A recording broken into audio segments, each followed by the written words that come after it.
acho que eu preciso estudar a psicologia das migrações internas dentro do tertuliário.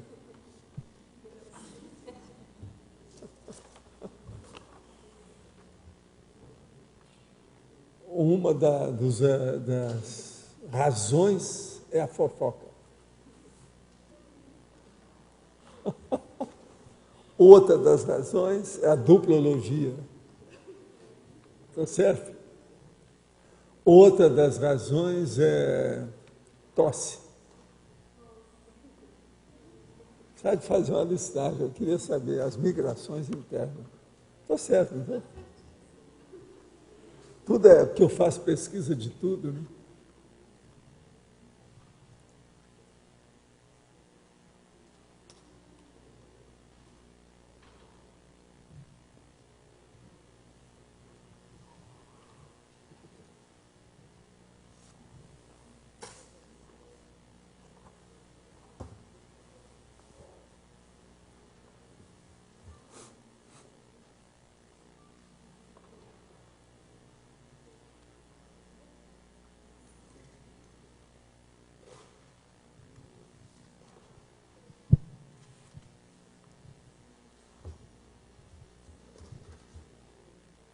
Há migrações temporárias e definitivas.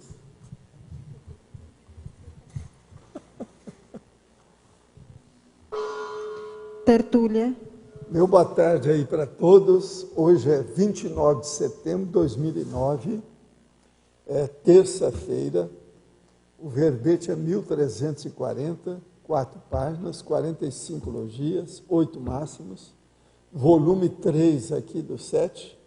Página 2196, o número 2199, o número da página. Agora, tema: despertamento para psique precoce, para percepciologia. Sob certo aspecto, tem alguma relação com o que foi debatido aqui ontem. Quer dizer, vocês escolheram a continuação. O despertamento para psique precoce é o ato, o efeito do despertar das potencialidades parapsíquicas da consciência, homem ou mulher, ainda no período da infância ou da juventude, saindo da inércia das paraperceptibilidades pessoais no corpo humano novo. Agora aí vem a conexão dos sentidos somáticos das parapercepções holossomáticas na vida intrafísica. A autoconfirmação das prioridades pessoais. A profilaxia dos deslumbramentos com as ilusões intrafísicas. O fato peculiar do surgimento precoce da primeira manifestação parapsíquica. O pré-delineamento imberbe da autoproex parapsíquica. A autoidentificação da sinalética energética parapsíquica pessoal. Agora, eu não vou ler mais coisa, porque hoje a parapatologia tem quase umas 30 linhas, não é muita coisa, senão eu vou passar aqui o tempo todo lendo. Agora, a frase enfática: a condição do despertamento parapsíquico precoce evidencia superlativo interlace nos pesquisadores das instituições conscienciocêntricas, em particular da Evolucim e da Sinvex. Hoje tem gente da Sinvex? Ainda não. Mas a esperança é a última que dê sombra. Você já pesquisou o despertamento parapsíquico precoce? O assunto envolve você diretamente? Quer dizer, são 2 dias que isso aqui precisa a gente mandar esses verbetes para a Sinvex, né? Distribuir lá, julgar lá de avião, né? O povo catar depois, é uma saída. Agora, aqui pergunta: quando exteriorizo energias para as crianças atendidas no consultório, percebo a potencialização pelas consciências. Como discernir quando é de fato amparo de função? Olha, você vai discernir isso aí através dos resultados. E outra coisa é a frequência que isso ocorre. No seu caso, como eu te conheço, você tem assistência sim. Isso aí é assistência de função. Eu te conheço. Meu neto de 12 anos, morando no Rio, janeiro de 2 anos para cá, tem trazido reclamações da escola constantemente. É adotivo desde 2 meses de idade, tem irmã, que é filha biológica de 7 anos e se dão bem. Os exames médicos dão normais, inclusive os neurológicos. Mas, com as queixas, a mãe foi orientada a procurar ajuda e ele tem consulta com um psiquiatra e psicólogo infantil que receitam controlado, Depakote 500 e Risperdal. E estamos preocupados. Foi prematuro, conheceu o risco de morte por 2 vezes por acidente. Quero levar a Foz para uma visita ao senhor, pois precisamos de orientação. É viável essa visita? Pode alguma influência extrafísica determinar suas variações de humor e irritabilidade? Escuta, você querendo, pode trazer que eu estou aqui. Eu atendo os outros lá no ciclo nos dias pares do mês. Pensa nisso. Ela é de Brasília. É de sua terra lá. Vamos ver se ele aparecer, a gente dá uma geral, vamos dar um arco voltaico, ver o que é que tem, se tem implicações do assunto. Vamos ver o que há, né? Às vezes, pode ser que seja, pode ser que a gente ajude. Eu estou aí, né? Faz TENEPS há 6 meses e tenho tido uma ocorrência desde o início. 2 pontos. Quando movo minhas pernas, enquanto está saindo energia pelos plantos chakras, sinto uma dor aguda nas canelas que dura uns 15 segundos. E só acontece nas pernas. Não acontece em nenhum outro órgão. Gostaria de saber a explicação e se estou atrapalhando algo quando faço isso. Olha, a primeira coisa seria bom ver, fazer um exame aí, desse exame que vê por dentro, né? E ver como é que estão, principalmente, a sua parte neurológica, né? E os vasos. Às vezes pode ter uma variz interna, qualquer coisa nesse sentido, que às vezes dá aquele... Agora, veja, precisa de saber a idade dele. Aqui não está falando. Se for na minha idade, isso é normal, são as coisas que a gente tem. A ecografia Depois da terceira idade, isso é normal. Hein? Ecografia com Doppler vê bem essa parte dos vasos, que é uma causa comum de ver realmente. Isso aí, você não acha? É ecografia. Boa. Agora, seria bom é ver a idade dele. Sim. Eu não sei a idade dele aí. Ele não falou.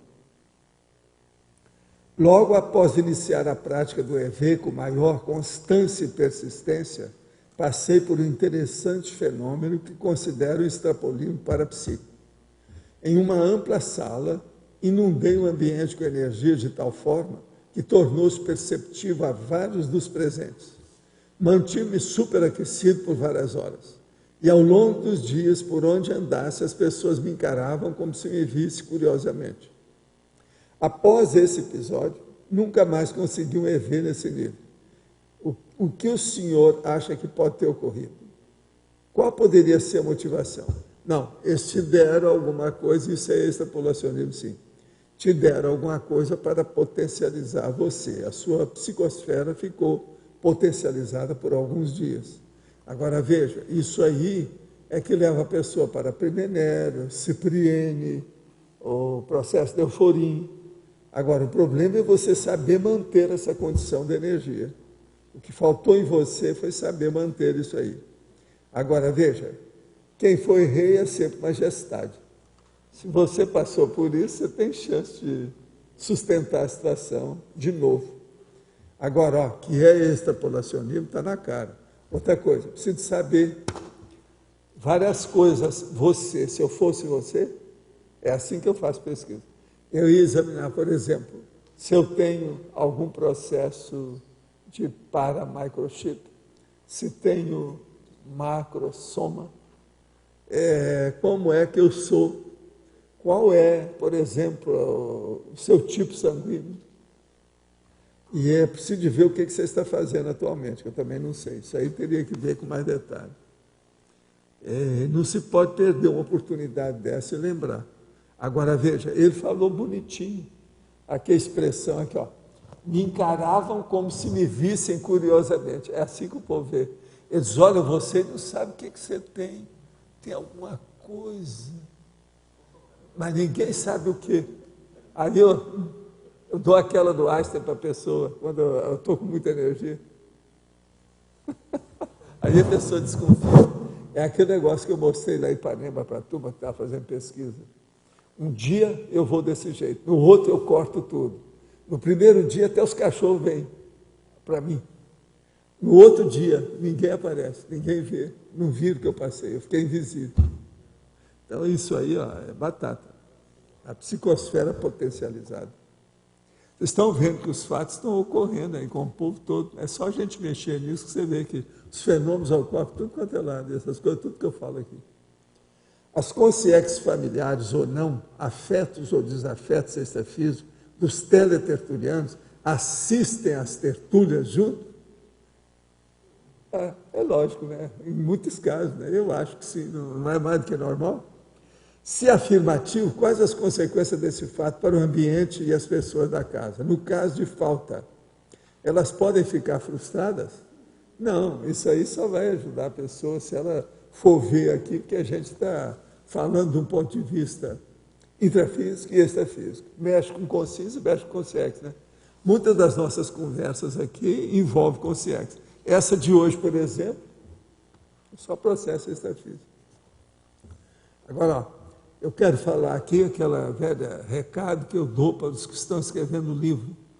Então, esse é o meu recado do dia. Eu já dei aqui, acho que até agora, uns 8. Você já viu que eu usei isso como uma espécie assim de prestação de serviço popular. Qual a intensidade da sua imersão na elaboração dos originais do seu livro? Presta atenção, intensidade da sua imersão. Não tem nada daquela conversa, daquela piada do rapaz. Não, estou escrevendo meu livro, como é que é? Aí eu gasto 1 hora todo dia, na quarta-feira. Isso não adianta nada, não há imersão. Imersão é quando há um processo mais lá dentro, fundamentado, envolvendo. Agora, outra coisa, continuando a pergunta. Você vive os seus originais? Tal trabalho afeta a sua vida onírica? Você sonha com o seu livro em andamento? Onirismo é o nível da imersão intelectiva. O onirismo, até um certo ponto, ele está caminhando para a parapercepciologia. Vocês entenderam o que quer dizer? Você vive os seus originais? Tal trabalho afeta a sua vida onírica? Você sonha com o livro? Vocês estão entendendo o nível disso? E a vantagem que isso tem? É coisa séria, estou falando aqui. Estou chamando a atenção porque eu vou ver se eu faço até um verbete para falar. Eu já expliquei alguma coisa disso, parece que no outro verbete já. Para falar dos tempos no processo. Os originais, o pós-fácil dos originais e o onirismo dos originais. São 3 coisas claras. Eu acho que eu já coloquei isso num verbete aí desses antigos. Agora, gente, eu tenho aqui um cartaz, Serviço de Acolhimento ao Voluntário. Isso é novidade da Unicim. É a Unicim com discernimento, que conta com a sua participação. Tem as 17 Cs aqui. A Unicim, União das Instituições Conscienciocêntricas Internacionais, convida você para o evento lançamento Serviço de Acolhimento ao Voluntário. 8 de outubro, quinta-feira. Quer dizer, daqui uma semana, mais outra semana, mais uma semana, não é isso? Daqui 10 dias. Contamos com a sua participação. Se alguém quiser ver, está aqui, ó, acolher, é receber, é escutar, é assistir.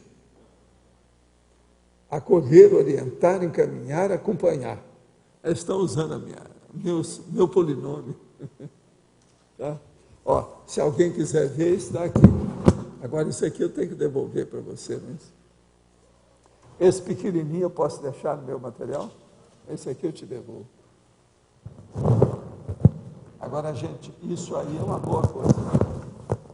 É o serviço da assistência taconística e tarística, de alto efeito, dentro da IC. Quer dizer, muito bom, muito positivo. Você quer falar? Pode falar, italiano. Eu estava lembrando, você já várias vezes já falou da sua precocidade parapsíquica. Eu queria que você detalhasse mais, assim, apesar que você já falou. Não, o meu processo de parapsiquismo, o que é interessante nele é que todos os fatores antagônicos, ou seja, os acidentes que aconteceram comigo, logo que eu nasci, ajudaram o meu parapsiquismo. Então, isso é muito importante a gente ver. Outra coisa, os assédios que haviam na minha casa, devido principalmente ao meu pai, me ajudaram também, os assédios, na questão da projeção. Então, você veja, eu, até os 7 anos, que é o período em que você ainda não está dentro do corpo.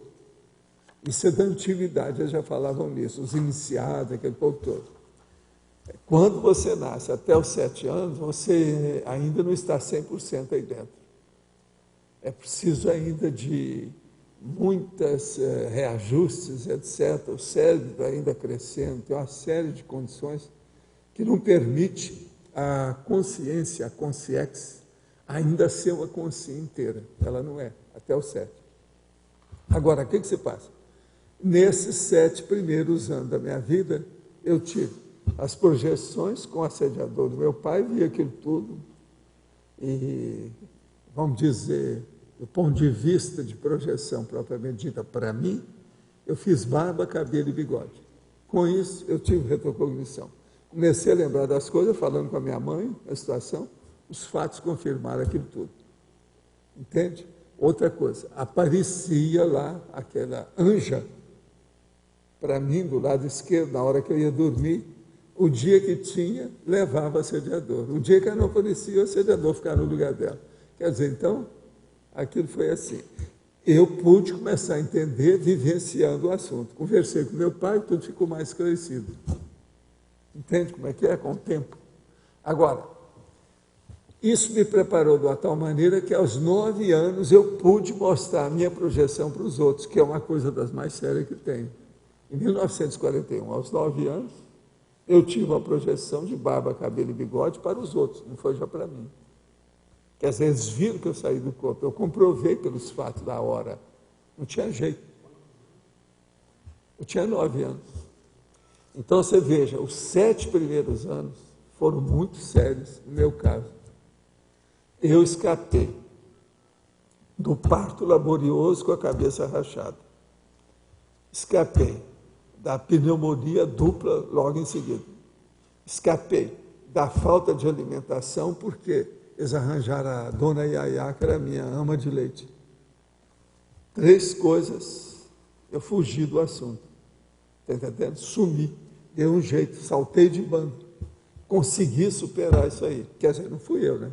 Os amparadores, até a monja me ajudou, né?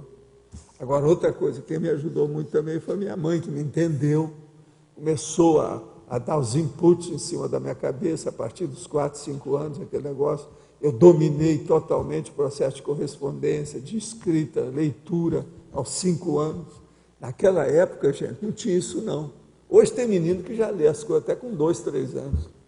Agora, naquela época, era no mínimo 7 anos, e demorava muito.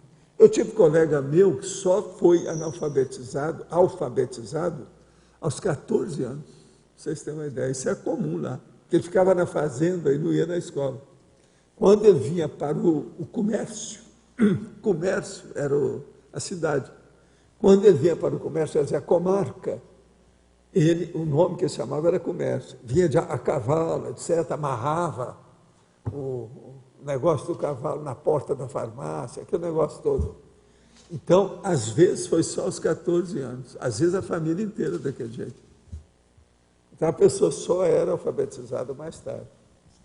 Um desses meus amigos ficou alfabetizado aos 14 anos. Eu dava muita atenção para ele. Mais tarde, a gente arranjou até um jeito. Ele entrou na faculdade, foi professor da faculdade de medicina até se aposentar. Esse aí. E ele só foi alfabetizado aos 14 anos.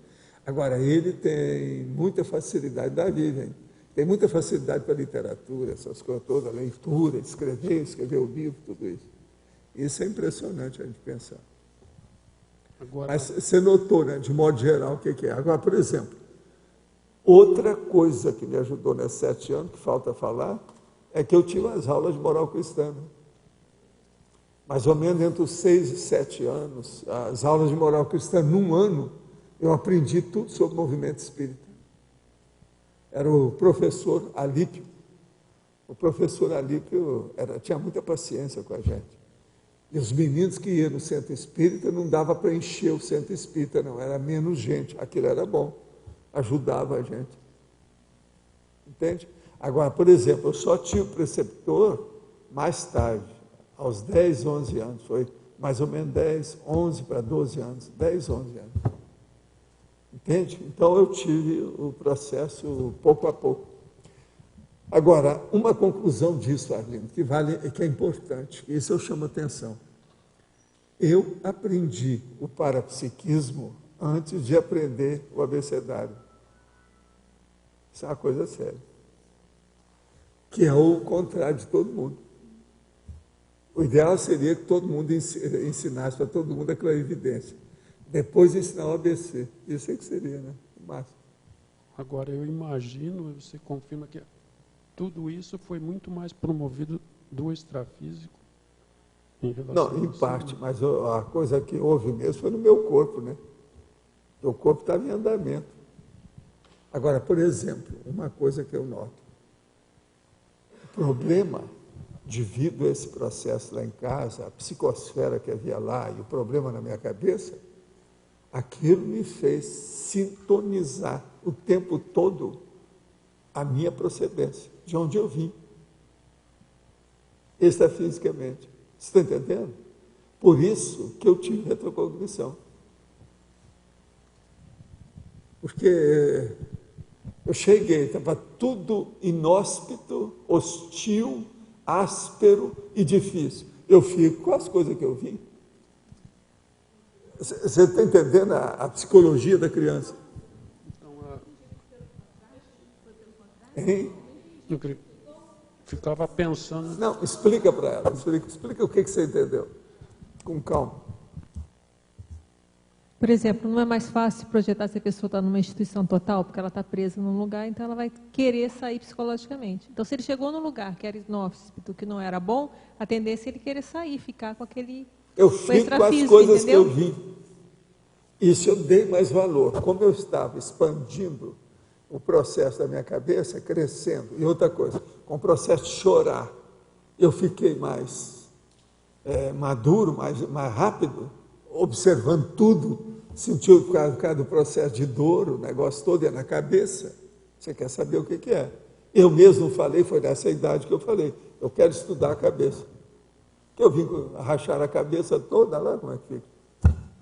Gente, meu negócio não foi de brincar, eu tenho sinal dessas coisas todas, até hoje. Não se brincou. Entende? Agora, então, isso aí da paraprocedência deve ter me ajudado demais. Entende? Eu fiquei mais aceso, mais desperto, de onde eu vim. Não perdi. Você está entendendo o processo da origem? Todas as físicas, o problema na cabeça, isso houve alguma interferência do extrafísico para acontecer? Não, isso foi não. E lá foi mesmo as condições biológicas, genéticas, obstétricas do assunto. A barra ali não está... Minha mãe estava 12 anos sem ter vida sexual. Não é fácil. Alguma coisa... Entendeu? É como se a minha mãe tivesse ficado virgem pela segunda vez. Você está entendendo o que é que eu estou dizendo? Com a volta do marido, foi isso. Agora veja, isso se a relação sexual, a vida sexual começou a trabalhar. Como é que fica? Agora, aí, toda aquela fábrica estava fechada. Entendeu como é que é? A situação é essa. Isso acontece com muita gente, não é só comigo, não. Eu, quando fiquei rapazinho, eu comecei a estudar essas coisas todas para saber como é que tinha acontecido. Foi aí que eu comecei a desenvolver as coisas. E cheguei à conclusão que isso valia a pena. Agora, o primeiro que eu descobri foi a Eileen Garrett. A hora que eu vi, falei, meu caso aqui. E ela tinha desenvolvido o parapsiquismo. Entende? Foi a primeira que eu vi, foi o livro da Eileen Gard. É muito interessante isso aí. Comigo, por exemplo, eu fui, porque tudo eu gosto de pesquisar, né? Eu fui ver, eu esclareci o negócio de cabo a rabo, tudo bonitinho, certo?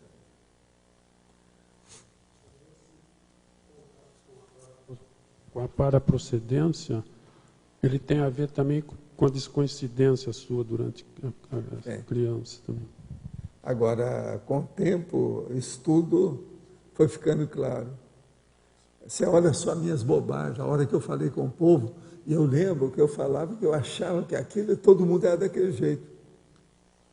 Então, o professor Alípio, eu explicando para ele quem é que eu estava vendo lá, eu falei, não, eu estou vendo aquele homem lá, ó. Esse homem lá, ele parece um padre. Aí o professor, não, ele é o padre, ele era um padre, ele é um padre. Mas você vê, sim, ele estava pondo a mão na cabeça daquela menina lá. Aí eles foram olhar, estava certo, a menina estava com os negócios, melhorou. Eles foram olhar, falaram assim, não, o que você viu está certo. Que hora que foi que você viu? Aí eu fui tratar, mostrar como é que foi que eu vi, né? Ele tinha dado um passe, passou energia para a menina que estava com alteração, e ela melhorou. Depois de uma certa hora, como a menina estava lá, mas tinha um acompanhante adulto junto com ela, na aula de moral cristã, eles ficaram sabendo de tudo. Aí eu falei assim, não, ó, ele viu direitinho. É o Francisco de Paula Vitor, que lá é o seguinte, começava toda a sessão e eles faziam evocação, entende? Nosso guia espiritual, Francisco de Paula Vitor, etc. Tal. Aquilo lá, o homem estava lá, um padre. Isso é que é engraçado dessa história toda. E outra coisa, mais tarde, ele foi chamado para ser o primeiro santo do Brasil, mas houve umas coisas, eles tiraram ele da santificação lá, não sei o que deu. Mas o cara era bom na história. Agora, eu comecei a chamar de Chico Vitor.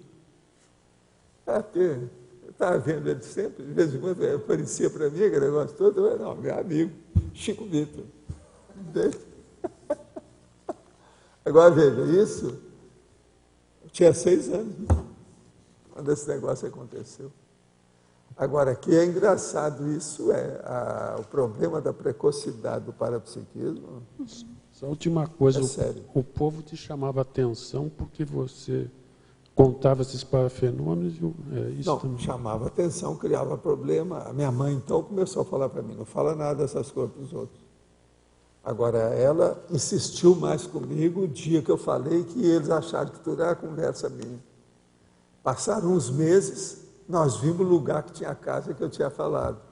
Aí tudo que eu tinha falado estava certo. Aí eles ficaram todo mundo sem graça, todo mundo queria falar, o que mais que você viu? Aí tinha um monte de gente que já chegava e queria saber, o que é que você está percebendo? Entende? Agora, o melhor da história. Tudo quanto era gente doida, gostava de mim. Eles se sentiam bem com as energias. Eu abraçava aquele negócio. Então, comecei a dar trabalho para minha mãe. Não pode receber os biscoitos dela, ela é doida, ninguém sabe o que ela põe nesse biscoito. Mas os biscoitos são tão bons, minha mãe, a gente está morrendo de fome, cheio de vermes, o menino está querendo comer, aquilo foi um problema. Ela falava para mim assim, você vai lá para a rua que eu te entrego os biscoitos lá atrás daquela morro lá, do muro lá da duna. Aí a minha mãe falou assim, não, ela pode, isso aí pode estar envenenado, meu filho, depois você morre de uma hora para outra. Aí eu comecei então a ter os biscoitos grandão, sabe, biscoito de polvilho, bem feito, aquilo era uma beleza, quase que um colar para você pôr na cabeça, grandão. Agora, essas coisas, um negócio sério nesse meu processo é o seguinte, eu passei por isso, ok? Tinha lá os percalços desse negócio, a conjuntura dessa situação, mas, por exemplo, a rigor, além desses problemas meus de chorar lá depois que eu nasci, eu não tive nada que me chateasse, não. Nada disso me chateava. Mesmo o cara lá aparecendo e me perseguindo fora do corpo, eu conseguia segurar a barra. Você está entendendo? Até um certo ponto. Então, veja, eu não sofria com esse processo do jeito que a maioria dos assédios, entende como é que é? Agora, isso, a turma espírita, os médiuns, começaram a me dar mais valor. Porque, assim, esse menino, ele está acima disso. Porque o próprio médium, falando para mim, eu não passei por isso. Eu sofri com as minhas coisas, até descobri o que é que eu tinha. Ele não. Entendeu?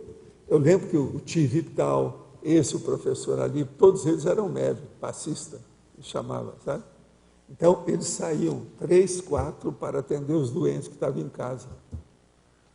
Tinha os dias na semana que eles faziam aquele tratamento de passe, transmitindo energia. Depois que o Centro Espírita foi instalado, tinha um monte de trabalho de assistência. Monte Carmelo até hoje ainda tem, né? Muita assistência. Uma vez eles fizeram tanta sopa que estava vindo das outras cidades, estava criando problema na cidade por causa da sopa espírita. Entende? Tanta gente que aparecia. De fora, o povo vinha por causa da sopa. E acabava ficando em Monte Carmelo. Então, começou a reunir tudo quanto era despossuído, vamos dizer, faminto. Negócio sério. Até isso agora é recente mesmo, já estava acontecendo isso aí. Mas então você entendeu, né, o que é o processo da precocidade dentro do processo de parapsiquismo e o que isso funciona. Então, aqui no ar, faz um paralelo para a gente com o processo do autorrevezamento. Eu imagino que você deva ter preparado em outra vida, provavelmente, pensado nas suas infâncias. Eu já tinha alguma experiência disso anterior. Essas coisas não acontecem uma hora para outra. Agora, o que se passa? Mas não com o ambiente que eu tive. Eu nasci na casa de uma professora e de um dentista, quer dizer, aquilo com a mão na roda. Eu saí da plebe, da ignorância, do analfabetismo, das vidas anteriores, entendeu? Então, eu já caí no lugar melhor. Aquilo predispôs. É o negócio daquilo que eu chamo conceptáculo. É o que dá a concepção. Predispõe a concepção das novas ideias, tal. Neo-Verpont. Agora, o que eu vejo é o seguinte, isso foi a mão na roda para mim. Né? Foi muita assistência. Por isso que eu tenho que trabalhar muito para pagar isso aí aqui. Eu vi isso desde o início. Agora, eu tive muita assistência nessas coisas. A primeira foram essas todas. O processo da ama de leite me salvou. Aquilo lá, a minha mãe falava isso, que a dona Yaya é tanto que eu sempre tratava muito bem a dona Yaya, brincava com os filhos dela, sabe? Tudo era como se fosse meio irmão meu.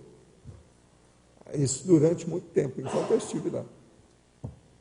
Agora, isso me ajudou muito. Agora, segundo que me ajudou foi o processo do internato lá com o Mário Palmeiras. Isso aí também foi uma mão na roda. Essas coisas eu sei. É os aportes do Loche. É isso mesmo que eu ia pedir para o senhor agora. Eu queria entender um pouco mais essa questão dos aportes. Como é que quando a pessoa ressoma num ambiente todo favorável? Os aportes é o seguinte, você recebe cada vez mais dependendo da sua resposta. Esse me entende? Entendi. Como você responde ao recebimento? O que você fez com esse recebimento? Se você aplica o recebimento de imediato, convenientemente, você recebe mais. Agora, o mérito não é só o mérito em si, é o mérito continuado. Você entendeu, Dulce? É um contínuo, assim. Há um contínuo nisso. E se a gente, por exemplo, percebe uma consciência que traz muitos traços ainda muito fortes, né, belicistas, ela tem que cortar isso uma vez para todas. É cortar mesmo no osso. Senão não vai, não. Belicismo é cirurgia. Ou a pessoa corta ou desista, porque ela não... Se ficar no meio termo, não dá certo. Não pode ter meia grávida. Sim. Você está entendendo? Aí não pode ter meio belicista. Sim, mas a gente poderia dizer, então, se ela chega numa família que tem os aportes todos mais Pois é, igual aquele, o louro lá do Rio, que tudo era belicista na cabeça, na família dele. Eu não sei o que ele fez, mas ele queria sair dessa. Ele foi lá para falar comigo sobre isso. Mas a gente pode dizer que é uma questão de meritocracia? Não, isso é porque ele veio com essa tarefa, de cair fora e dar exemplo àquele povo. Porque o problema ali, por exemplo, uma coisa engraçada é que na ocasião eu tinha perguntado para ele, na sua família tem bombeiro? Não, Valdo. Não. Mas me conta, tem polícia? Não. Então, o que é que você está ocupado? É porque só tem altas patentes, tudo militar. Quer dizer, não é nem polícia, é gente de guerra mesmo, dar tiro, matar os outros. Ele não queria isso. Aí eu virei para ele e falei assim, olha, se você não conseguir escapar do seu povo, entra no corpo de bombeiro, que aí eles não podem falar nada. A saída, né, que eu dei. Mas eu não sei o que deu com ele.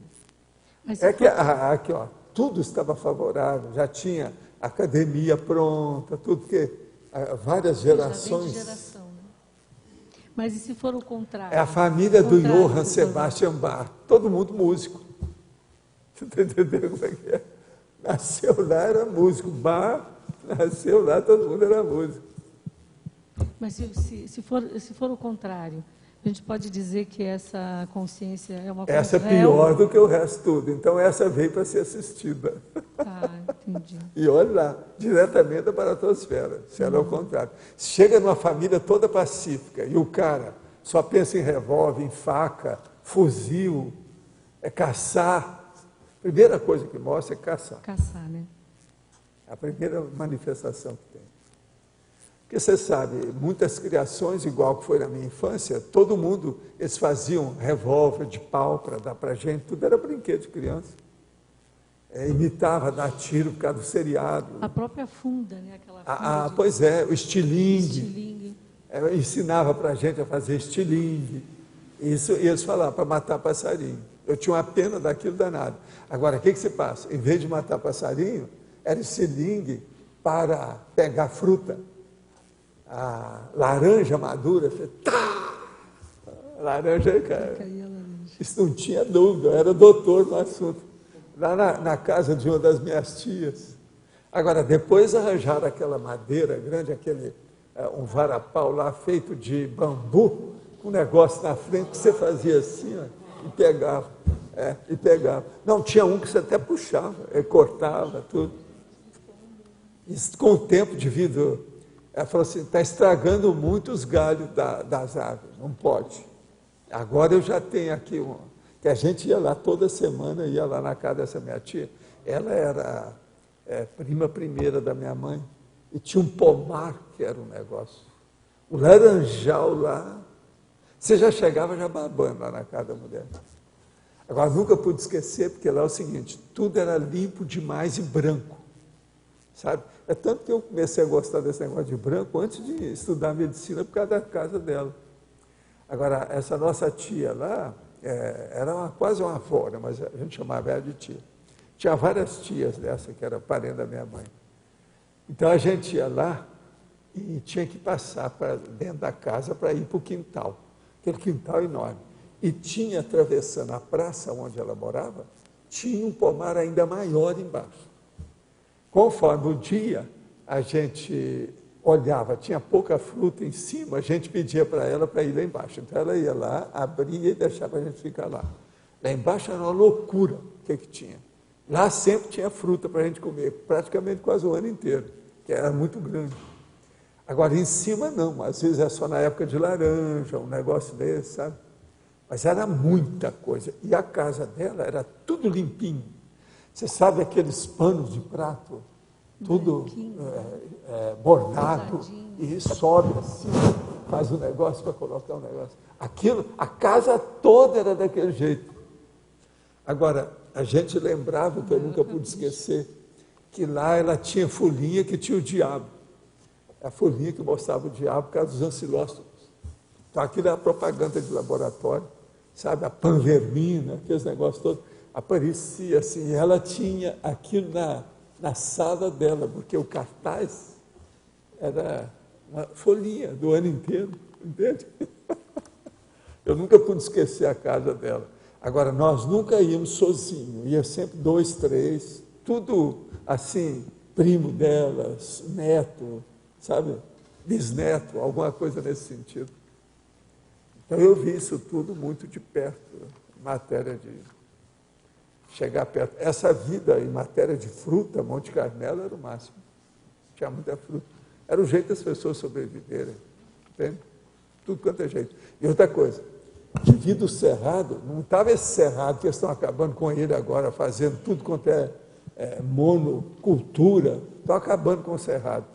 Havia tudo quanto é fruta lá nessa área. A situação era uma coisa de doido. A gente comia muita fruta, isso sustentou.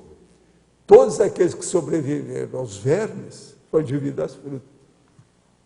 Outra coisa, lá não tinha, por exemplo, era mais difícil, uma galinha era muito caro, galinha. Já o porco, o povo tudo criava, então o porco era mais barato. A maioria de nós todos fomos criados com carne de porco. Está entendendo? O porco também é que dava a banha, que era o óleo, entendeu? Para fazer o cozimento. Isso era a miséria da nossa época. Não era fácil. O senhor poderia falar o que acha da adoção de criança? Eu acho o seguinte, a adoção é uma grande coisa. Vale a pena, sempre ajuda. Agora, é preciso saber as condições de quem está adotando e quem é que a pessoa está adotando. Tudo isso tem relação e deve ser estudado. Adoção é uma coisa que tem que ver detalhes, é coisa séria. E tudo tem sua razão de ser. Tem adoção que, às vezes, é problema do passado da pessoa mesmo. E é um processo também de afinidade. Isso tudo tem que ver, né? Examinar. Mas eu acho que é uma grande coisa, sempre ajuda os outros. A infância do senhor é um exemplo de binômio, autopredisposição para psique, contexto pró para a perceptibilidade, citado em binomiologia? Até um certo ponto, sim. Há alguma condição contraindicada de exteriorizar a energia para a criança em consultório de saúde? Não, só pode ajudar. Agora, você não precisa te mostrar que você está exteriorizando a energia. A gente pode exteriorizar sem fazer exibição. Tem um filho de 2 anos. O senhor já comentou em outras ocasiões que deve salientar na educação infantil o domínio das energias, a liberdade financeira e a robótica. Quais os parâmetros que eu devo considerar para ajudá-lo na questão do parapsiquismo durante a infância, sem podar nada nem forçar a barra, prejudicando com questões da sedialidade das relações interpessoais? A primeira coisa é mostrar para ele as energias, o EV. Ensina para ele isso com calma. Agora, não chama atenção demais para isso não. É como se fosse uma coisa normal, igual comer feijão com arroz. Ensina com naturalidade, para não mostrar que isso é tão assim sério, porque senão ele tem que ver o temperamento da criança, né? Se adapta a esse ensinamento, está na hora, está maduro, você tem que ver. Professor, como que o senhor fazia essa dosagem e compatibilizava em relação à sua cognição, né, do que era parapsíquico, paracognição e a sua vida de criança? Como é que era isso? Olha, a primeira coisa foi o seguinte, a hora que eu comecei a dar com a cabeça na parede, tudo que eu falava, às vezes dava para trás, eu fiquei quieto. Comecei a ficar quieto, examinava tudo, ficava quieto.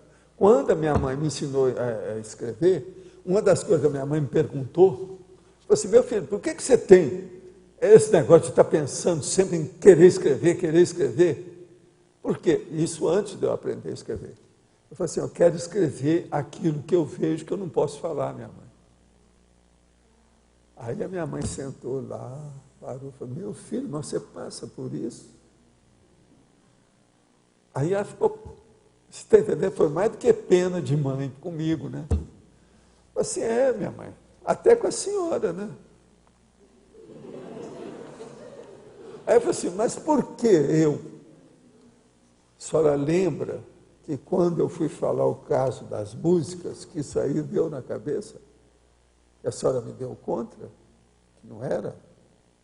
E outra coisa, muita gente insistindo, o vovô insistiu comigo, o papai insistiu comigo, esse povo todo. Até eu ficar livre disso, ela viu o que aconteceu. Agora veja, se com a senhora, aqui em casa, tem isso, pensa bem aí fora. Aí eu comecei a contar para ela, fui no vizinho tal, o que aconteceu, a hora que eu vi o negócio, fui explicando, pronto. A mulher chegou lá e implicou comigo. Foi lá, aconteceu não sei o quê, tem aquele nosso amigo que mexe, aquele operário, que carrega aquela escada, que vem, que olha o poste e tal. Eu fui falar um negócio para ele, que eu vi perto dele, e ficou danado a vida comigo. Agora veja, esse que eu falei, eu vi o assediador junto com ele, e comecei a falar o que o assediador estava dizendo. Ele ficou danado a vida comigo, porque era mais ou menos o que ele estava passando. Ficou danado, o que eu fiz? Saí correndo. Dias depois ele encontra comigo, eu falei assim, não, vem cá, eu me desculpo. Aquilo que eu fiz com você é besteira. Eu quero conversar com você. Você vai me dizer tudo agora, só nós dois aqui. Aí eu fui revelando para ele tudo que eu tinha visto do cara. Aí ele viu bolas. Quer dizer que tem um espírito me perseguindo. Isso aí é espírito me perseguindo. Você não percebeu o que é isso? Não. Eu de vez em quando vejo essas coisas. Você há de ver lá em casa quando tocam as músicas. O negócio não é fácil. Então, veja, com essas coisas eu comecei, por isso que eu falo que mineiro, né, fica desconfiado. Eu comecei a ficar desconfiado dessas coisas, o que eu fiz? Boca de siri, fiquei calado. Comecei a ficar quieto do meu lado, do meu canto. Agora, acabou. Agora comecei a anotar tudo. As primeiras anotações que eu fiz, quando eu aprendi a escrever, foi os fenômenos que aconteciam comigo para poder estudar a cabeça. Você veja que eu estava tudo ali, ó. Parece até quebrar a minha cabeça para eu poder estudar a consciência. É do jeito. Agora, o fator desencadeante para o senhor tomar lucidez dessa realidade multidimensional foi a clarividência das consciências ou retrocognição? Como é que foi isso? Foi a mistura de tudo isso. Porque, na verdade, por exemplo, o negócio meu da hipnagogia, eu vi a monja, que era o anjo que aparecia, aquilo ali, só aquilo eu acho que desenvolveu o meu processo. Que isso aconteceram algumas dezenas de vezes na minha infância. Eu via sempre ela. Agora, uma coisa que eu era implicado, mas eu não tinha com quem falar. Mas quando começaram as aulas de moral cristã, eu conversei com o tio Alipe lá, tinha o tio e tal, e tinha o professor Alipe. Então, eu fui falar com o professor Alipe sobre isso. Uma das perguntas que eu queria saber é o seguinte, por que é que eu vejo só um anjo, não vejo dois? Outra coisa, é sempre um anjo que é uma menina, nunca é um menino. Eu queria saber, eu estava implicado naquilo, é o meu processo de pesquisa. Queria saber. Bom, se eu vi um, eu posso ver daqui a pouco um exército de anjo. Isso é que eu queria ver, né? Então. Agora, a cara era de anjo, né? Uma menina lindérrima, perfeita. Você está entendendo? Aparecia aquele rosto. Agora, não tinha assim, nada de sorriso aberto ou gargalhada, não. Vinha bem com uma tranquilidade enorme, mas acalmava tudo, melhorava tudo, etc. Agora, aquilo fixava na minha cabeça pelo seguinte, eu acordava já pensando em ver. Uma outra coisa que eu perguntei, eu lembro para o professor Alipe, é o seguinte, por que é que eu vejo sempre na hora que eu vou dormir, nunca eu vejo na hora que eu acordo? Por quê?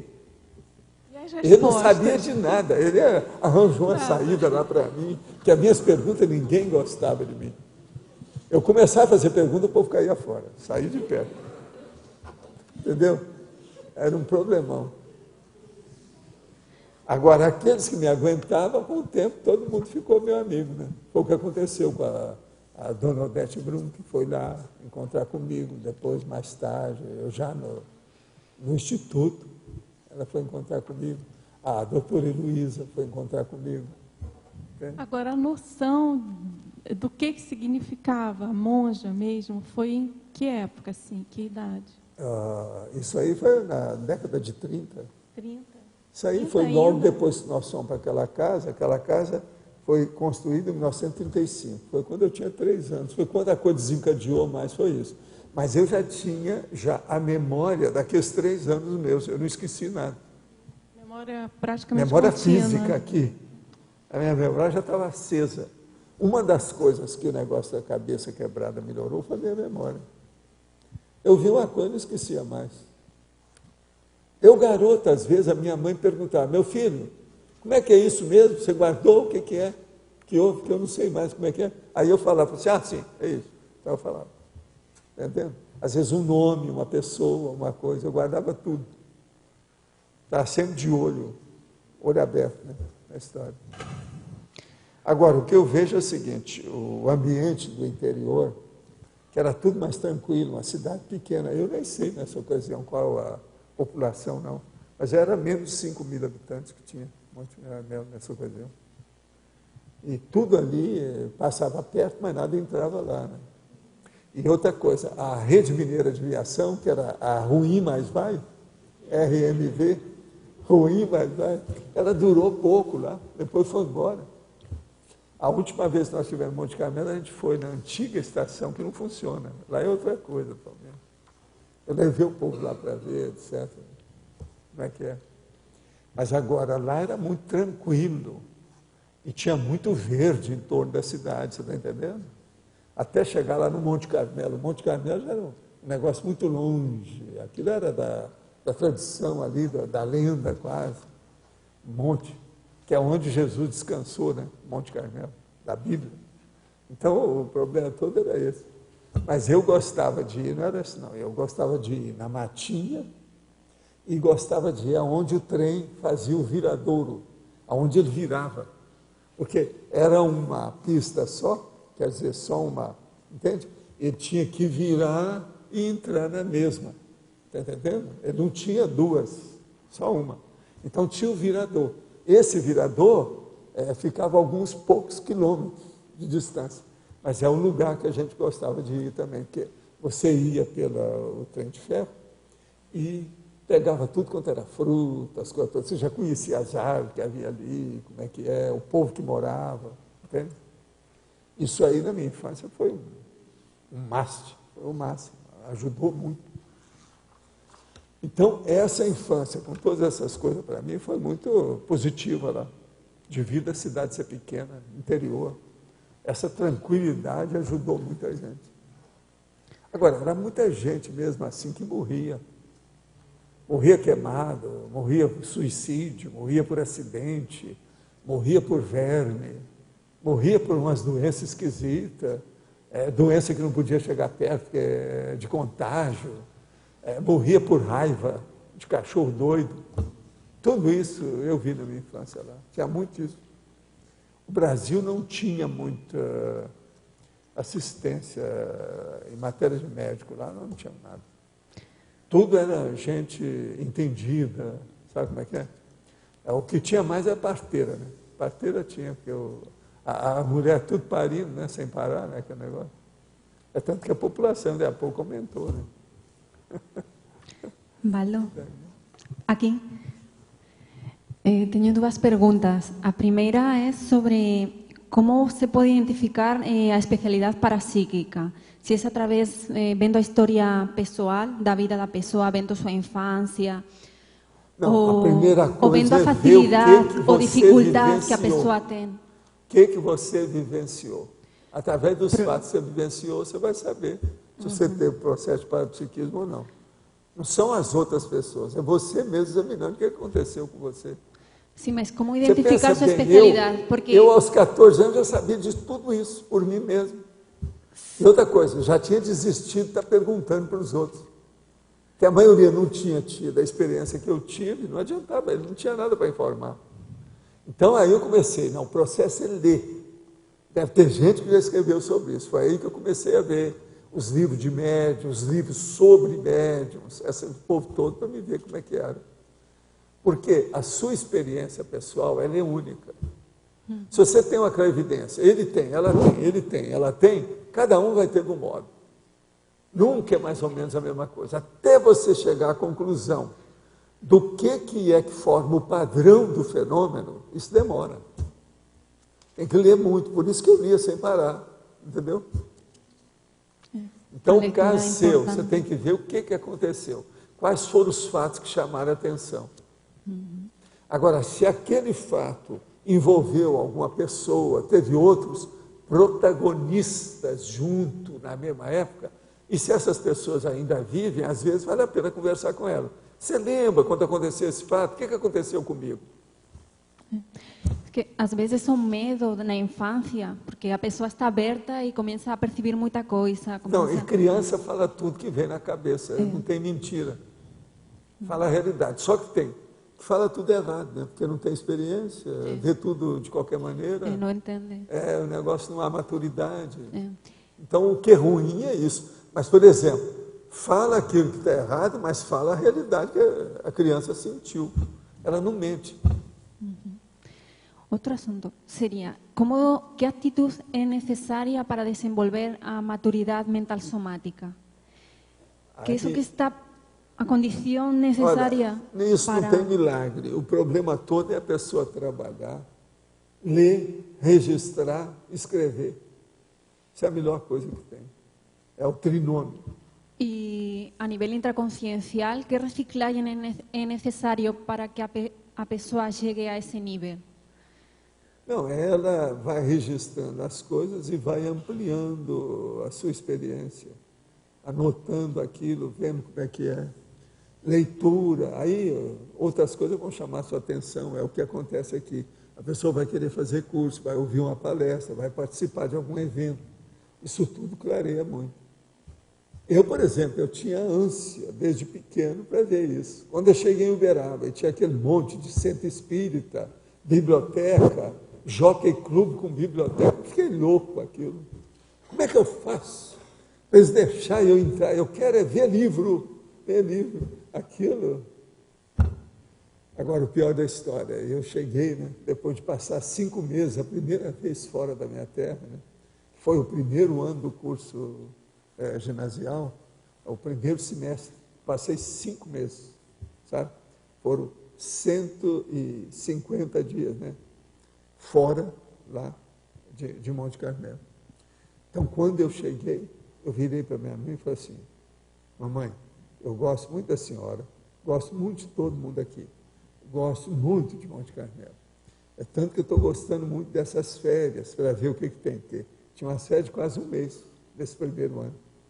Depois de 5 meses lá, você tinha 5, né? Então, eu falei assim, eu gosto muito disso, mas sabe, aqui não tem as coisas que o Uberaba tem.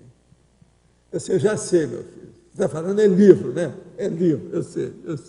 Aí eu falei, não, é isso mesmo, como é que você sabe? Entendeu? Eu gosto muito, mas eu estou com saudade de Uberaba.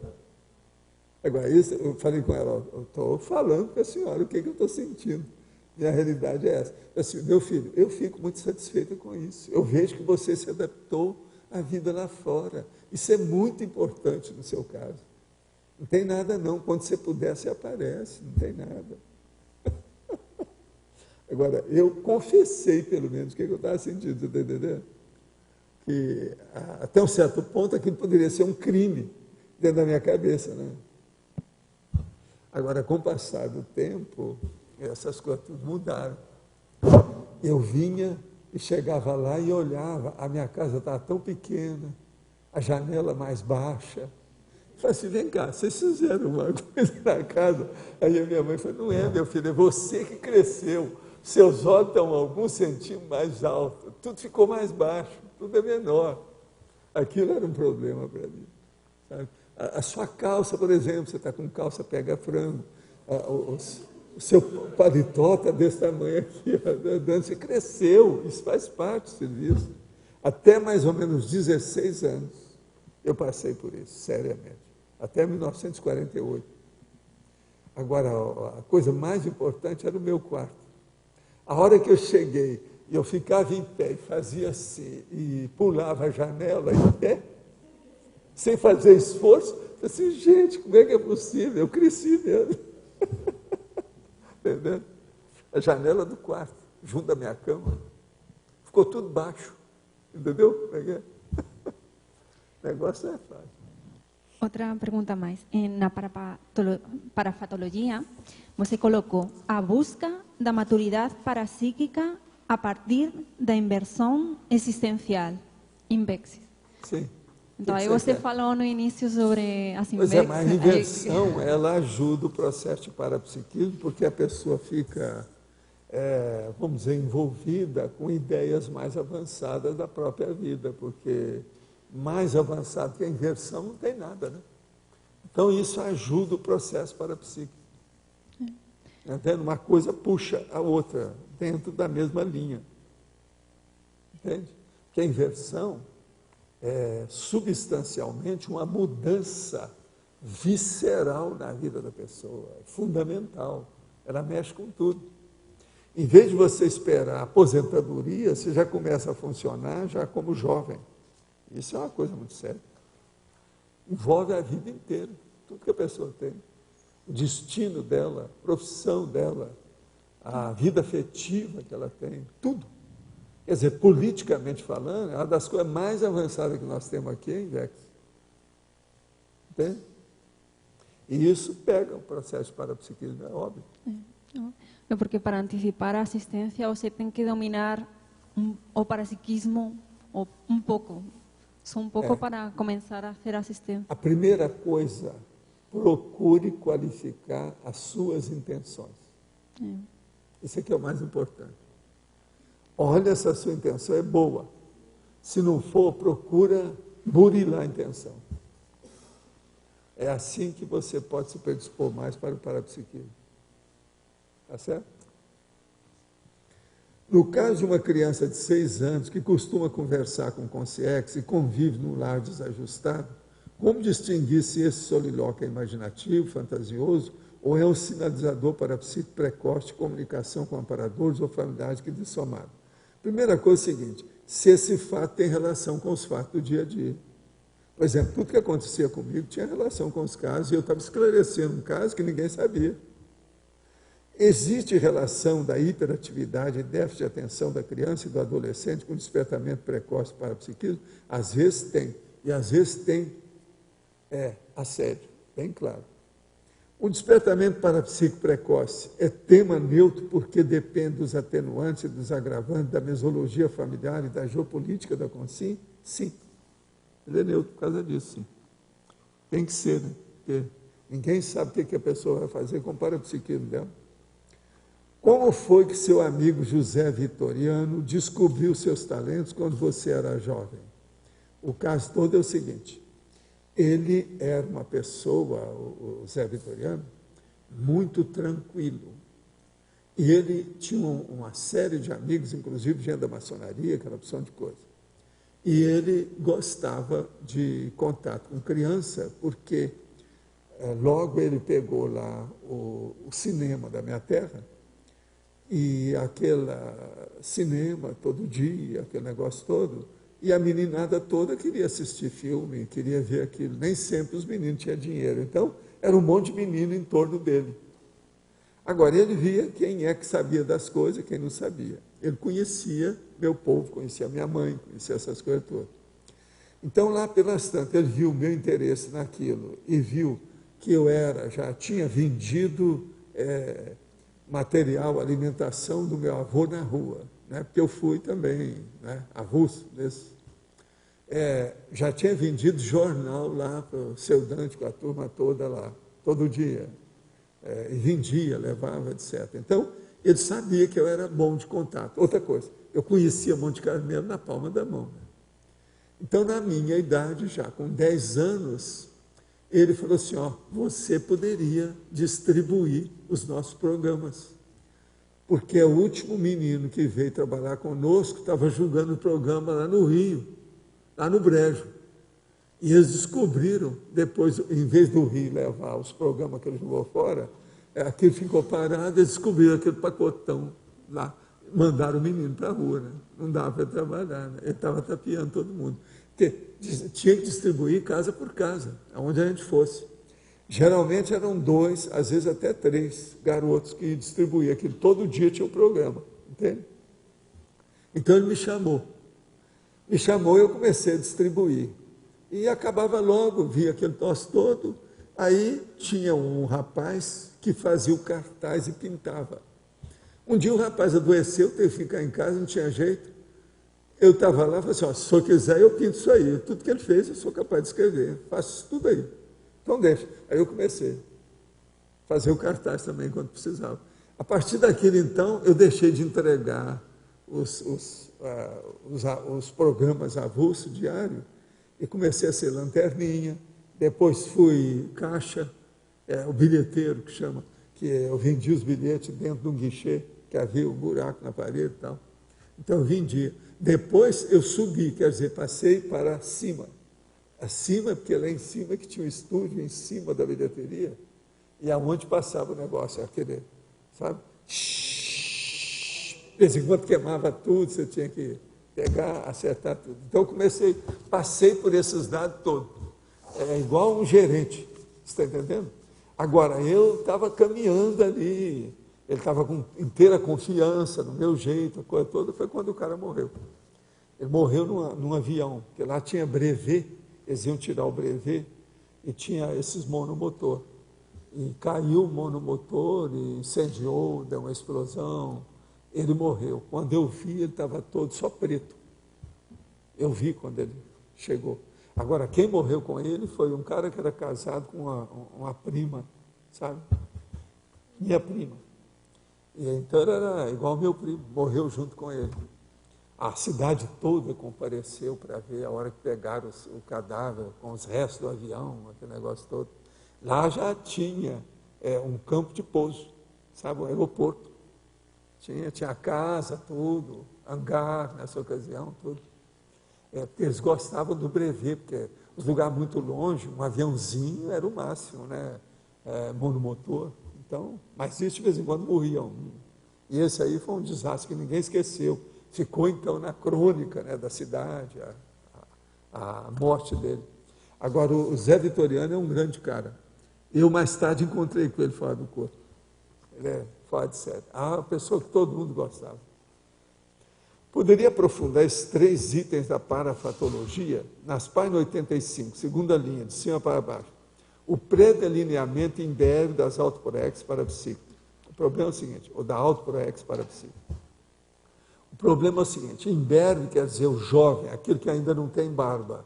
A hora que começa a aparecer a proex parapsíquica dele. Então começa a aparecer esses fenômenos, do jeito que apareceu comigo. Então eu logo vi que eu tinha alguma coisa para fazer nesse sentido. No movimento espírita, logo que essas coisas aconteceram, eles falavam para mim, olha, você tem uma tarefa, você tem uma missão, é o missionato, é o mediunato, você tem umas coisas para você fazer na sua vida, é isso aí. Isso tudo aconteceu comigo, eu vi esse troço, tudo como é que é. Você já sabe o que você vai fazer na sua vida? É uma das perguntas que os velhos faziam para mim. Na página 86, primeira linha, de cima para baixo, a autoparaperceptibilidade fixada no soma em formação. É a hora que o seu cérebro ainda está crescendo e você já viu que o processo de paraperceptibilidade é prioritário. Então, isso é um negócio muito sério. A hora que já a paraperceptibilidade, ela fixou antes da maturidade do seu cérebro. Vocês estão entendendo? Isso talvez seja a coisa mais importante de tudo sobre parapsiquismo. É a hora que Você entendeu, né, Hernandes, o que eu quero dizer? A paraperceptibilidade se fixa antes da formação integral do seu cérebro. Quer dizer, antes dos 26 anos. Na página 86, segunda linha, de cima para baixo, o pagamento de pedágio no desenvolvimento do autoparapsiquismo desde a infância. Sim, pagamento de pedágio. Por exemplo, no meu caso, eu paguei os pedágios que eu pude. O caso lá do assediador lá de casa, as coisas que haviam, os pequenos acidentes, esse negócio todo. Mais tarde, por exemplo, o meu acidente, que eu fiquei em coma durante uma semana. Tudo isso tinha a sua razão de ser. A gente tem que pagar os pedágios. Agora, comigo, eu não posso estar reclamando de parapsiquismo, não, porque eu não sofri muito com essas coisas, nunca tive tanto problema assim. Pelo contrário, isso veio para esclarecer mais meu destino, meus interesses, meus estudos, minhas pesquisas. Né? Professor Val. Sim. Na página 86, parafatologia, na 11ª linha. as ressonâncias parapsíquicas detectadas. As ressonâncias parapsíquicas detectadas. O caso todo é o seguinte: o que é de parapsiquismo que aconteceu com você e depois o que aconteceu com outros que tiveram relação com você. Foi assim que eu comecei a ver os primeiros ecos parapsíquicos na minha vida. Então, por exemplo, acontecia alguma coisa comigo que envolvia determinada pessoa. Sem eu falar nada, aquela pessoa vinha falar alguma coisa que corroborava aquilo que aconteceu comigo. Então, isso tudo são as ressonâncias parapsíquicas que você começa a assinalar, começa a identificar, entendeu? Agora, por exemplo, o meu processo de criança é ainda na União da Mocidade, lá de Uberaba. A hora que eu me tornei presidente lá logo que eu cheguei lá. Porque chegavam aquelas pessoas mais velhas e tinha uma médium que era muito forte lá. E ela olhava pela aura da criança, ela sabia o que era. Então eles me chamaram. Não, nós queremos falar com esse menino. O que é que você faz? Eu disse, não, eu já participei disso, conheci isso. Já li isso, conheço o autor, tal. Eu já tinha lido, né? Naquela ocasião, eu já tinha lido tudo quanto era livro da federação, esse negócio todo. Então, assim, ó, você não quer trabalhar com a gente? Nós vamos te nomear aqui para você dirigir a União da Mocidade Espírita. Todo mundo. Eu era dos menores, mais novo que tinha lá. E foi assim que a coisa aconteceu. Agora, aquilo me ajudou muito. Essa médium, eu conversei muito com ela durante muito tempo. Ela gostava de conversar comigo. Ela chamava Dona Maria Modesto. Era médium psicofônica. Tinha muita coisa que era real com ela. Ela era médium mesmo para valer. De Uberaba era a mais conhecida que havia lá. E ela que ajudou também a fazer uma série de instituições de assistência. Foi tudo através dela. Agora, ela, a hora que me colocou lá, os maçons me adotaram, junto com os negócios todos, o trabalho, e aquilo a gente foi caminhando. Foi um monte de lugar que a gente participou, serviço, eventos, fizemos tudo quanto era trabalho. E eu tinha trabalho todo fim de semana. No sábado, um dia, era um núcleo de estudos, que era o centro de estudo, o núcleo de estudar. E no outro sábado, alternado, no outro sábado era lítero musical. No lítero musical aparecia a pessoa que cantava, um outro que declamava, um outro que tocava piano. Está entendendo como é que é? Por exemplo, o Augusto César Vanucci, ele se revelou num desses nossos. Ele apareceu como cantor lá. Depois se tornou ator, aquele negócio todo da Globo. Era lá de casa, entende? Centro Espírita nosso, Centro Espírita Beradê. Agora, professor, essas ressonâncias não podem ser de outras vidas também? Pode. E outra coisa, aquele povo todo é de outras vidas. Alguns eu cheguei até a localizar quem era. Tudo ali. Gente espírita, maçons, um monte deles, todos meus amigos lá de Uberaba. Agora, por exemplo, existe um cantor que ainda está vivo. O Augusto César Vanucci já morreu, mas tem um outro também que se revelou lá. Ele chama Paulo Marques. É uma simpatia ele, fora de série, Paulo Marques. Esse não é vivo, está vivo. Ele mora em Niterói. Esse também é de lá, é dessa época, ele também foi lá conosco, ele apareceu. Essas sessões lítero-musicais eram muito interessantes, sabe? Tinha, às vezes, pequenas esquetes que o doutor Inácio, às vezes, fazia. Foi com ele que eu aprendi a fazer esquete para depois colocar na rádio. Eu fazia os esquetes para levar no meu programa, Ondas de Luz. Não, você não pode dizer que não é bacana, até já começa bonito. Ondas de Luz, programa de rádio, bora. O que você quer? Massa. E outra coisa, fundo musical, a cortina sonora super escolhida. Quase sempre eu usava a área na corda sol ou a chanson de Matan. A área na corda sol é de bar. E a chanson de Matan é do Helga. Né? Fala.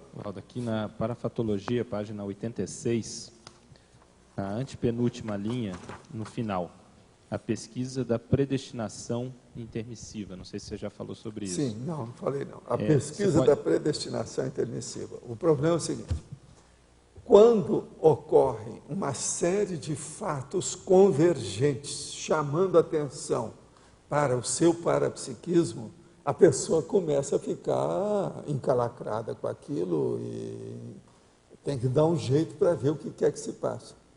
Por que isso está acontecendo comigo? Por que não acontece com os outros? Por exemplo, uma das perguntas que eu tinha, por que não acontece com meu irmão? Como é que acontece comigo? Qual a diferença que eu tenho com isso?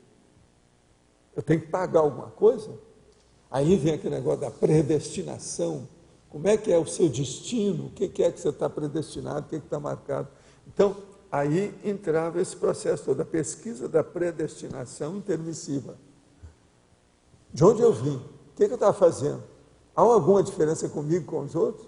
Aí chegava o professor Alípio e falava para mim, já pequeno, meu filho, você tem uma vida mais séria do que os outros. Você veja bem o caso do Zezé Palestina, ele esperando para morrer, mas queria falar comigo antes. Quer dizer, eles me pinçaram no meio daquele povo todo e falaram, não, você tem isso, você tem que olhar o que você vai fazer. Agora, eu dando conta em tudo, né? Eu já tinha dado conta em 3 áreas que eles queriam que eu me tornasse profissional. A arte, né? A arte, o processo, a arte era a pintura, a música, bailarino. Veja bem, bailarino, porque eu me saí bem dirigindo a quadrilha no meio da rua. A gente teve até que repetir depois o show.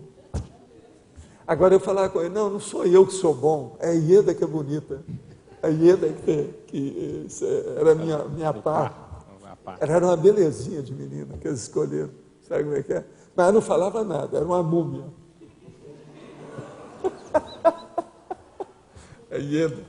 A Ieda era a minha vizinha, a gente brincava junto antes, eu cresci brincando ali e tal, todo mundo sabia disso, porque era no outro quarteirão, tudo junto. Então, na hora de escolher, eu falei assim, não, seria bom os dois, porque são amigos, vão se dar bem. Agora, a menininha era muito bonita, era um biju, uma bonequinha, sim. Entende? E outra coisa, era tudo produzido. Eu tinha até uma pinta aqui que eles colocaram, sabe? Tinha mania desse negócio, né? Na década de 30, 40, colocavam uma pinta, que era o it da história. Eu mesmo fui. Outra coisa, tinha um negócio, pequeno boné específico, tudo. E outra coisa, eu falava em francês. Tu, balancê, tudo. Tudo em cima, eles me ensinaram tudo como é que era. Grand tu, aquele negócio todo. Agora, no caso, a predestinação intermissiva, até certo ponto, também é uma parte da proexis, né? Que é justamente o que você tem predestinado ali. Agora, o caso todo, eu tive que fugir disso, né? Dessas coisas todas, do processo de arte. Eu falava, não, eu quero estudar a cabeça.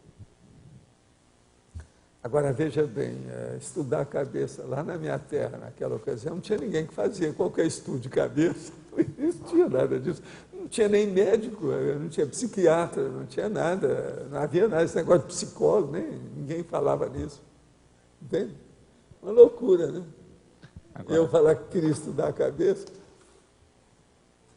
Agora, Valdo, aqui também ainda, na mesma parafatologia, na 8ª linha, nessa página 86. O que você quer? 7ª linha, desculpe.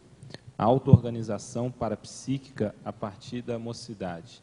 Como é que seria essa auto-organização parapsíquica? É a hora que a pessoa nunca ligou para o problema, na hora que ela chega na sua adolescência, ela então levar isso a sério. Foi isso que nós começamos a estudar, por exemplo, na União da Mocidade Espírita lá. Entende? Era aquela pessoa que a gente falava, não, você não teve aula de moral cristã, então é bom você entrar na União da Mocidade Espírita para ver o que se passa. Então a gente perguntava, qual a sua mediunidade? Você tem alguma coisa? Você tem alguma sensibilidade mediúnica? É isso que a gente perguntava na ocasião. É o parapsiquismo. Agora veja, às vezes chegava uma moça, um rapaz, tinha um monte de casos que nunca ligou para aquilo. Nunca. Aí a gente começava a explicar como é que era, a pessoa ia estudar, ver como é que é, desenvolver. Mas então, isso envolve também ela estabelecer aquela rotina útil com o parapsiquismo, não, envolve a pessoa principalmente estudar as coisas todas. Lá no caso, tinha umas sessões para isso, junto dos casos nossos lá. Tinha sessões, porque nas sessões de desobsessão, eles não permitiam as crianças, não. Só quando era excepcional. Eu comecei a frequentar muito cedo, que eu já tinha experiência daquilo. E outra coisa, eu me tornei médium esclarecedor, que chama médium esclarecedor, aquele que é o doutrinador, que eles chamam também, você está entendendo? Que é o que recebe a pessoa que está em transe. Eu era menino quando fiz isso. É tanto que o nosso amigo, quando foi para lá, para fundar o centro, quem ele encontrou que podia fazer isso era eu, um rapaz, para trabalhar com ele. No outro centro espírita, Luz e Caridade, sabe? Nosso amigo lá. Por aí você vê, é a mocidade. Nessa ocasião, eu ainda era moço ainda, quando eu fui para lá. Rapazinho. Professor, aqui. Na interaciologia, o senhor comenta interação, precocidade e genialidade. Nesse caso, a precocidade parapsíquica geralmente acompanha a genialidade também? Não. Não. Genialidade é uma coisa mais difícil, né? 1 no milhão, né? Que eles consideram. A pessoa, para ser gênio, é 1 no milhão dos seus contemporâneos, daquele povo que está lá. Isso aí não é qualquer um. Agora, o problema todo é o seguinte, a precocidade, ela pode mostrar uma genialidade, mas reduzida, uma pontual. Mas aí, por exemplo, pode ser até um caso parapsicótico, etc. Por exemplo, o savante. Esse savante pode ser um gênio, não é parcial só naquilo. Então, isso aí varia muito. Esse negócio de ser gênio não quer dizer muito, não. Por exemplo, deixa eu só te perguntar, Adolfo Hitler era um gênio? Era. Empolgar aquele povo todo que estava tudo na frente ali, o homem era um gênio. De algum modo, doido, mas era. Diretamente da baratosfera, mas era um gênio. Agora, o cérebro... Goebbels era um gênio? Era. Agora, de certa forma, o cérebro, por captar melhor esse parapsiquismo, também já está mais preparado, de certa forma. É um cérebro mais preparado, né? Mas às vezes é preciso saber se a pessoa veio com essa preparação ou não. Tudo isso tem que examinar. Agora, tem pessoas geniais, né, que eu vi que não dava. Por exemplo, o Simmons. O Simmons era um gênio. Por causa do modo de pensar, o psiquismo, a facilidade de se abeberar. Esse aqui é o nome que eles gostavam de falar. Se abeberar do conhecimento ali, imediato.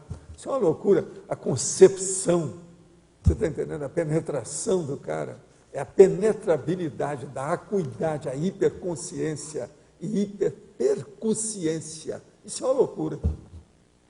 Entendeu? Esse que é o gênio. Agora veja, tem gênio de tudo quanto é tipo, se você for pensar por aí. Agora, em matéria de parapsiquismo, não é fácil. Por exemplo, aquele velhinho lá de New York, era um gênio parapsíquico, sem dúvida alguma. Ninguém poderia chegar, eu com roupa, tudo aí, olhando ele de costa, vem me falar, e ele vira para mim e fala assim, você tem, por acaso, alguma coisa no ombro, Dragonas? Como é que é? O cara que nunca me viu? Que loucura é essa? Isso é super clarividência. Você entendeu, não? Sim. Agora, mas dá para estabelecer uma certa relação entre esse parapsiquismo precoce, vamos dizer assim, e uma atividade mais otimizada paracerebral e cerebral também? Você quer que eu te diga a verdade? O que é que eu acho? A maioria desses caras que tem processo maior de desenvolvimento, igual esses médicos que apareceram para psiquismo e tudo isso tudo é porque eles tiveram encontros antes em alguma comunex especializada.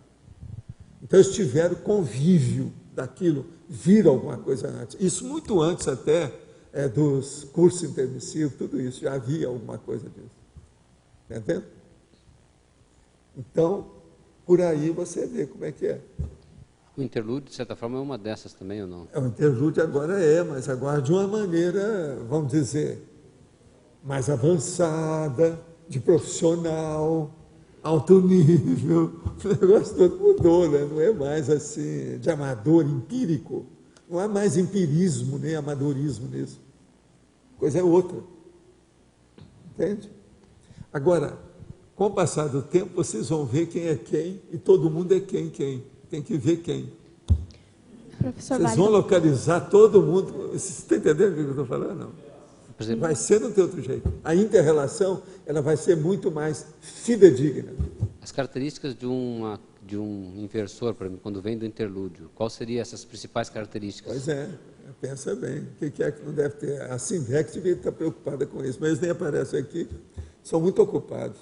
Acho que está todo mundo pensando no pé de meia. Apareceram ali. Apareceu ela hoje, então tá.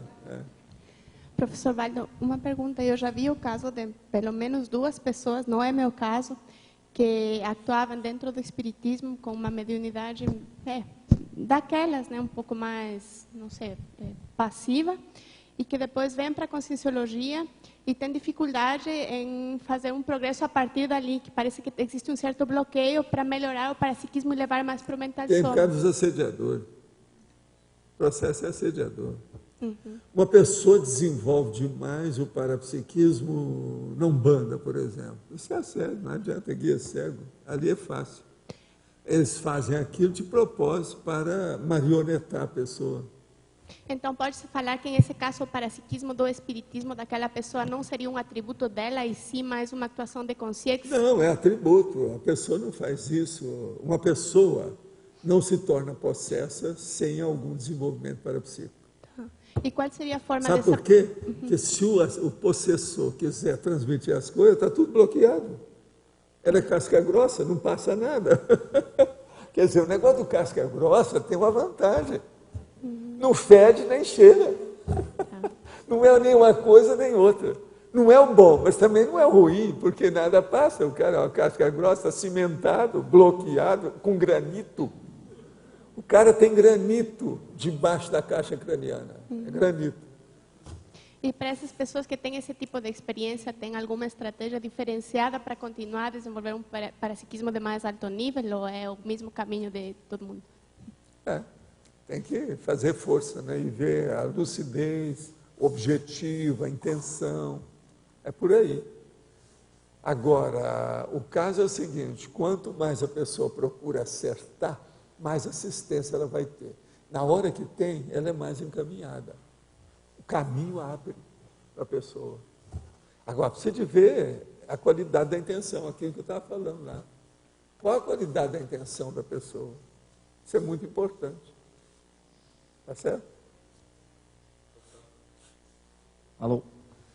O G16, o grupo que ressomou lá na China, você pensa que todos vão vir com esse despertamento parapsíquico precoce? Bom, lá, a meu ver, tem 4 evoluções. Nos 16. Outra coisa, na China, até eu. Mexer com o chinês, com energia, é o povo mais fácil que tem. Por exemplo, aqui em Foz, o lugar que eu já tive mais facilidade é mexer com os chineses daqui, com energia. Até em restaurante. É o máximo. Eles são mais predispostos, sei lá o quê. Tem alguma coisa nesse sentido. Mas aí, no caso, a gente vê que a política, a filosofia, lá é mais fechada, né? Eles foram lá para isso. Por isso que eles foram para lá. Mas você acha que agora, no começo, eles vão se afinizar com o quê? Vão partir para o quê para conseguir? Está empenhado em alguma coisa, não sei o quê. Vamos ver o que vai dar. Uma coisa eu te digo.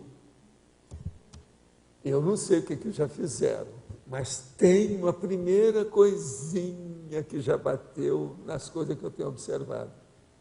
A China hoje está sendo dominada, dirigida, governada, liderada por engenheiros tecnicistas.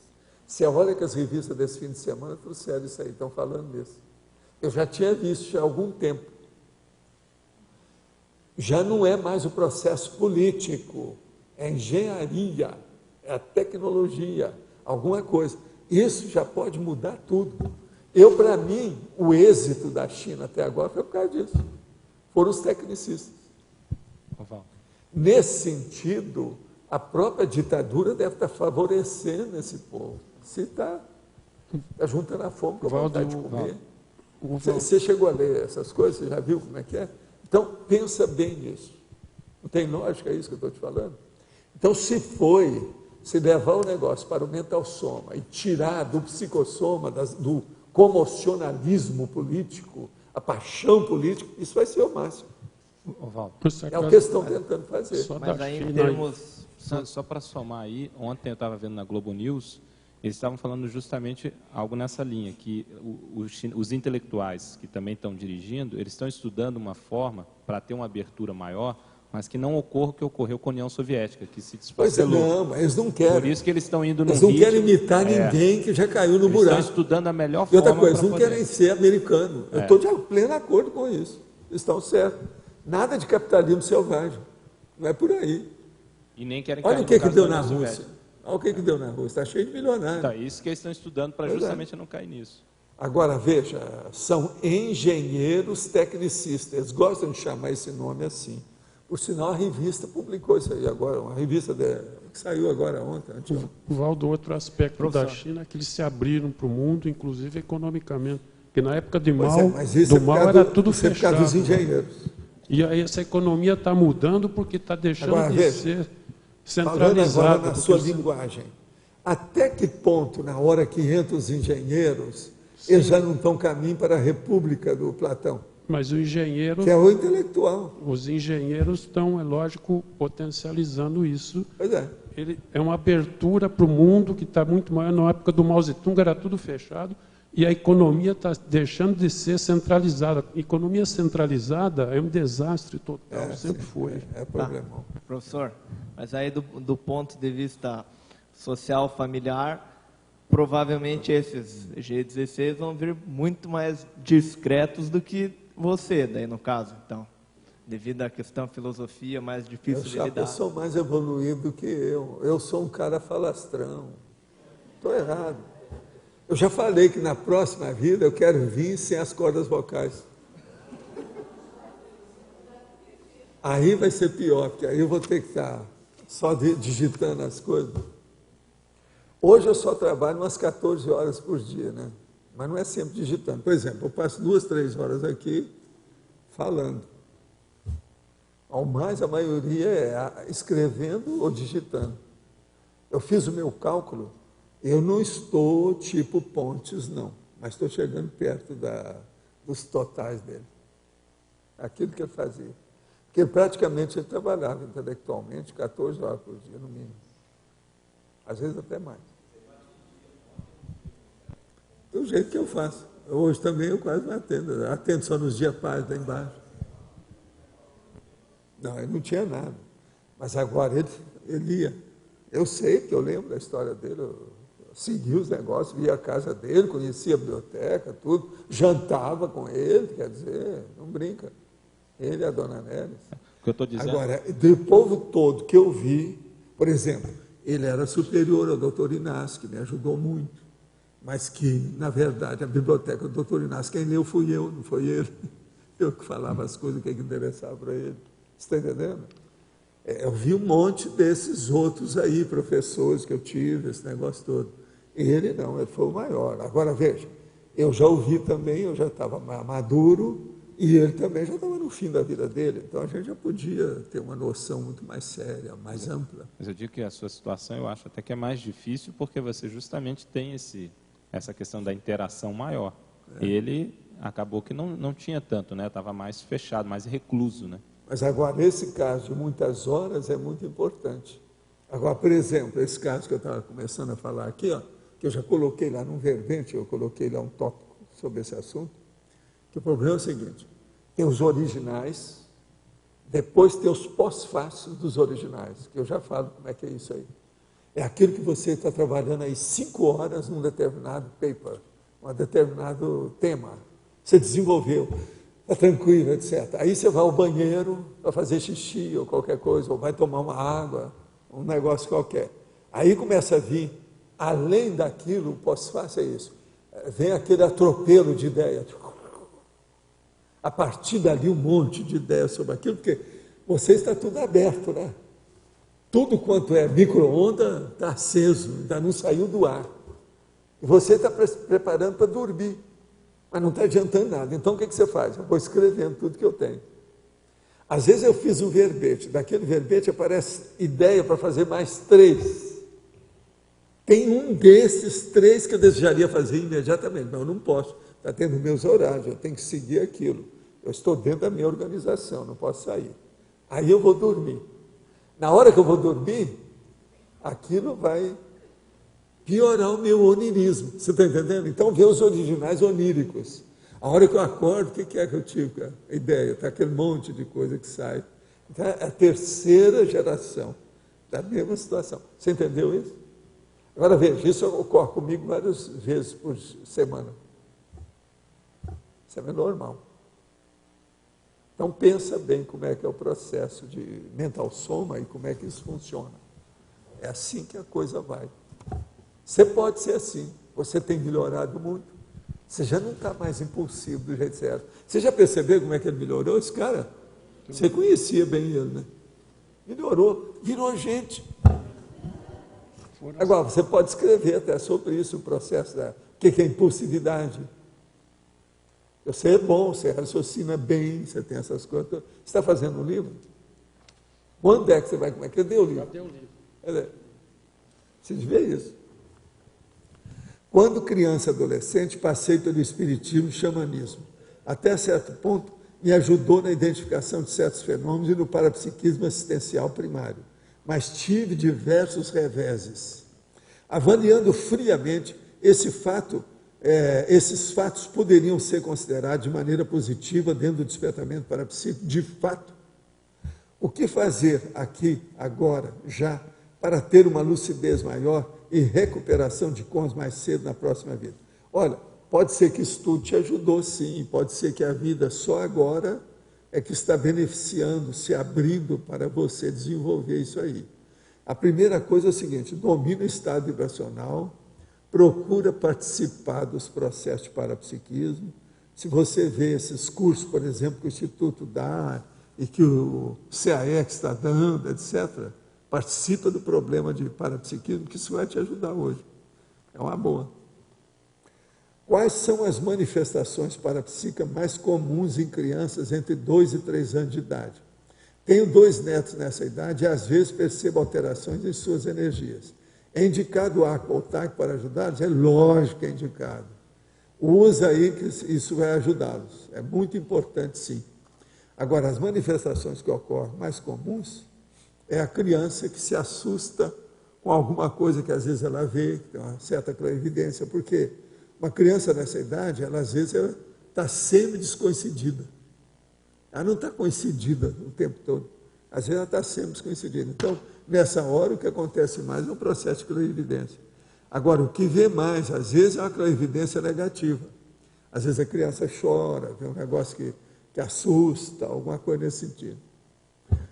Faço TENEPS há mais de 10 anos. Meus 3 filhos têm parapsiquismo. E também o pai deles, apesar de não querer tratar disso. O primogênito, com 20 anos, teve muitos acidentes de percurso, desde bebê. E aos 6 meses capotou com o carro, sofrendo apenas um arranhão. Já levei meus 3 filhos ao CEEC. Eles já fizeram acoplamentário. Porém, não querem nada com assuntos ligados ao desenvolvimento da inteligência evolutiva. Tenho algo mais a fazer? Alguma sugestão? Tem. Aperta a cabeça deles com a profissão que eles decidiram seguir. Aperta, que assim eles vão fazer aquilo que eles vieram fazer. Às vezes não é isso. Olha a profissão, o que eles querem fazer, o que eles gostam. Agora, evita muito computador, muita televisão, muito videogame. Cuidado com isso. Agora precisa disso. O pai deles aqui que ela está falando, são os filhos e o pai dele. O pai não quer saber de nada. Agora, os 3 filhos também parece que não querem. Então, o problema, vamos ver o que a gente faz, né? Para ajudar, né? Psicologia, a terceira linha tem a mini peça precoce, né? Eu queria saber, no teu caso, quando é que você se conscientizou e você já era uma mini peça? Você já foi na infância ou não? Isso foi mais ou menos lá pelos meus 18 anos. 18 anos eu tinha certeza. Antes eu tinha minhas dúvidas. Entendeu? Agora, nos 18 anos eu já tinha uma certa ideia do assunto. Aos 14 eu já sabia o que eu precisava, mas ainda achava que eu era muito moço, que eu precisava ter mais experiência, etc. Entende? Agora, aos 18, eu comecei a ver isso com calma, porque devido ao movimento espírita que eu participava. Eu já estava muito lá dentro e eu comecei a ver as coisas mais de perto. Entende? Porque dentro do movimento espírita, com a mocidade, a pessoa mais de idade, os jovens, as moças, gente de diversos lugares, você podia analisar, né, as personalidades. E eu sempre gostava de ver isso. Esse meu negócio de andar com papel no bolso para anotar as coisas, eu já tinha nessa época. Anotava tudo. Então eu vi o negócio, não, fulano tem isso. É bom examinar. Por quê? Vale a pena. Já era um aspecto psicológico daquela personalidade que me chamou a atenção. Então eu levava isso em consideração. Mas outra coisa, eu procurava ver todo mundo do movimento espírita que era mais ou menos assim, evidente. Os oradores, sabe, os caras que davam curso, o outro que vinha fazer uma palestra, o médico que atendia os outros, todo lado eu fui ver isso. Vocês têm uma ideia? Quando eu fui à Argentina, você sabe o que é que eu vi mais lá? Não foram os cientistas alemães da Gestapo e o povo todo. Foram os centros espíritas de Buenos Aires, que eu queria saber tudo como é que era.